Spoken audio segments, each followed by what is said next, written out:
Day 4, lunch to go.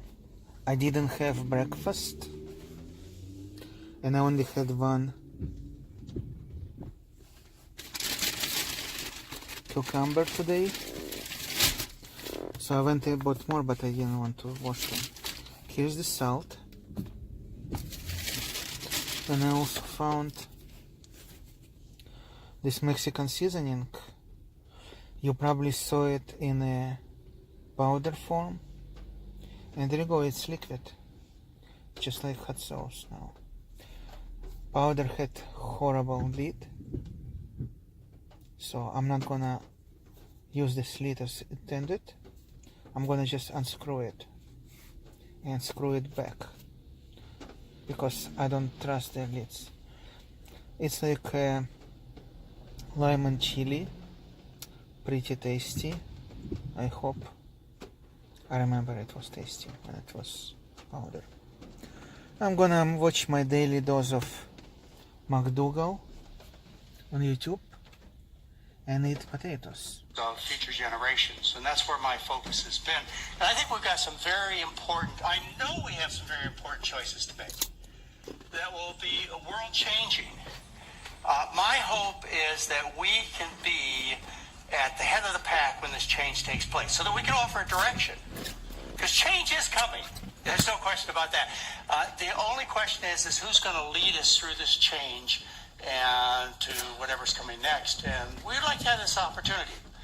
I would personally like to have the opportunity to give my point of view on where we should go. But unfortunately, there's a lot of things that are in my way. And no matter how hard I try, it just seems to be there's one obstacle after the next, after the next. I think I told you on Friday night that in the 70s when I learned all this, and I met Dennis Burkett and Nathan Perdicat, and C. Everett Koop had made his report on nutrition and health, and George McGovern had written the U.S. dietary goals. I thought direction was set. I mean, there was nothing that was going to get in the way of changing this world to less meat, more grains, more fruits, more vegetables. It was all settled in the 1970s, but I learned differently. There was a lot of money out there and a lot of vested interest, a lot of personal dietary preferences that got into my way, and so I've had to refocus, recamp, and see whether or not I can move this thing forward again. And that's what this lecture is all about, is various directions we can take and decisions we have to make. And let's get basic here for a minute. Let's get personal. Well, why do most of you make decisions in life? Well, that, I think, depends upon where you're at in life. Like, for example, Mary and I, we're at a stage in life what we're trying to do is we're trying to delay death and disability. Seriously. That's what it is about. We're in the second half of our 60s. You know, life is going to end sometime in the too near future. But between now and then, I'm going to be on my feet, upright, doing the most I can, and the best possibility of me being able to do that is to be in good health. And to be in good health, I've got to eat well, get a little sunshine, a little exercise. And so Mary and I and every other one of you in this similar age group, you have the same purpose. They want to change their diet. Why would they want to clean up bad habits? Why would they want to exercise? What would motivate kids? Me, it's death and disability. Some of you, it's beauty and power. For kids, if I remember right, it's to avoid ridicule. And the kids are sick. As was mentioned, there used to be one fat kid in the class.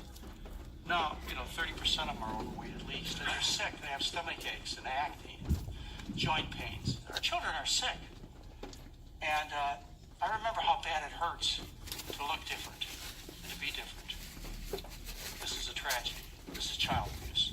So there's the three age categories, the three general areas of motivation that I see in people's lives, which would cause them to want to really get into this, into dietary change, to sacrifice all the old things that they used to enjoy.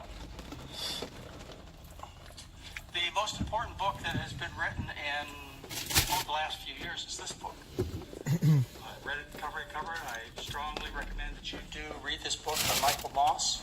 It didn't teach me really anything new, but it defined clearly in a very picturesque way what the industries are doing to hook us on food.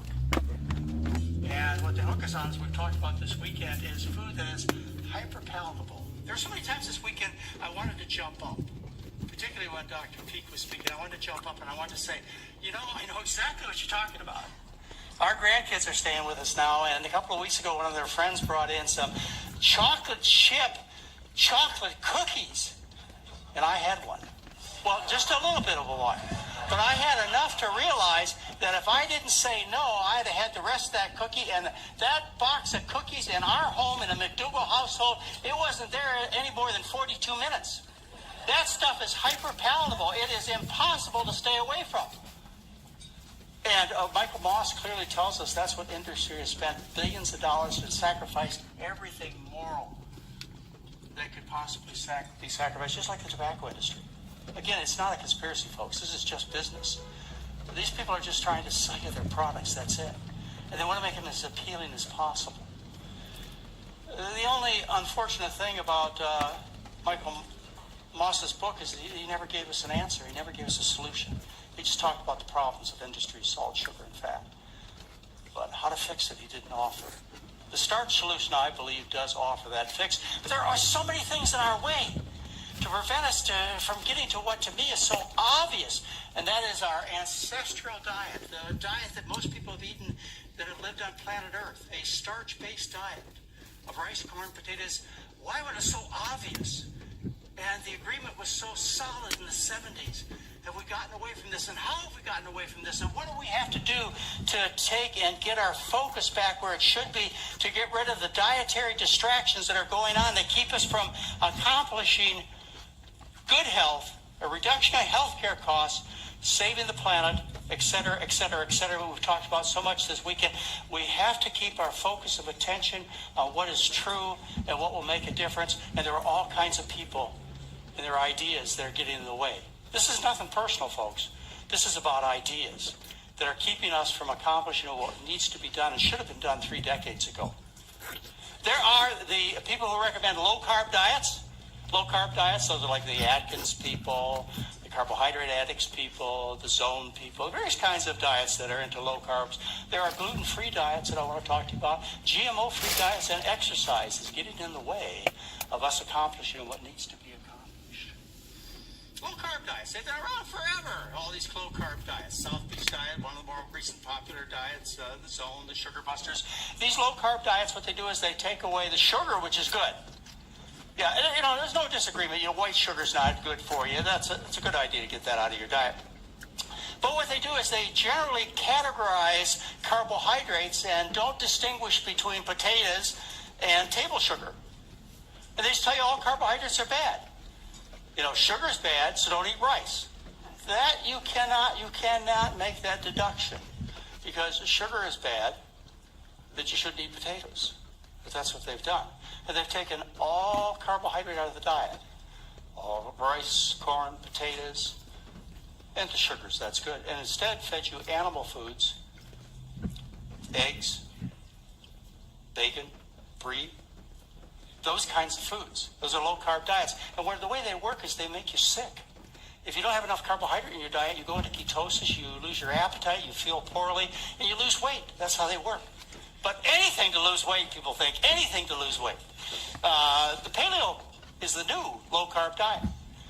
That kind of thinking, that we should eat like our ancestors, and that our ancestors ate 55% of their food from animals, is just wrong. It's just scientifically incorrect. Yet, you go to gyms across the country, CrossFit, other types of organizations, and what they're promoting is something that is untrue, unhealthy, and uncivilized. If people were really to eat on this vast planet Earth with 7 billion people, if each and every individual was going to follow the paleo diet, that means 55% of their diet was animals. You talk about massive destruction of planet Earth. The estimates are, just eating like Americans, we need 3 or 4 more. I don't like this argument of being too elitist if you choose to eat meat. It's irrelevant to health. The question is what's good for your health. If it's elitist, then so be it. You're not here to save the planet. You here to lose weight?